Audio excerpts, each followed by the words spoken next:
Court نے general retired Pervez Musharraf کی طرف سے آئینی درخواست متفقہ طور پر منظور کر لی ہے۔ پہلے میں بتا دوں کہ ٹرائل کورٹ جس میں جنرل ریٹائرڈ پرویز مشرف کو موت کی سزا سنائی گئی تھی اور لاش لٹکانے کا تھا، اس کو کالعدم قرار دے دیا عدالت نے۔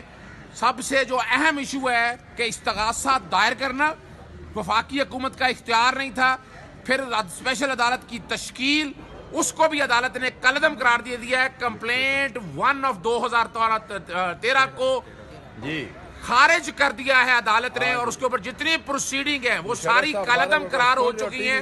اس کے علاوہ آرٹیکل 6 کے حوالے سے بڑا واضح طور پر کہ جو ہم نے عدالت کے سامنے رکھا تھا کہ آرٹیکل 6 میں جو ترمیم کی گئی ہے وہ 2010 اپریل میں کی گئی ہے۔ 18ویں ترمیم کے بعد اس کا ماضی پہ اطلاق نہیں ہو سکتا۔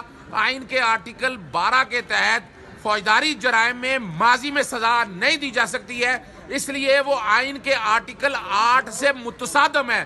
بنیادی حق آرٹیکل 10A کا لے لیا گیا، سیکشن 9 جس کے تحت ٹرائل ان ایبسینشیا ہو سکتا تھا۔ عدالت نے special law amendment act, special code criminal law amendment special code act 1976 کے سیکشن 9 کو بھی کالعدم قرار دے دیا ہے، اور آئین کے آرٹیکل 10 سے 12 اور اسلامی دفعات اور خاص طور پر 2A سے متصادم ہے۔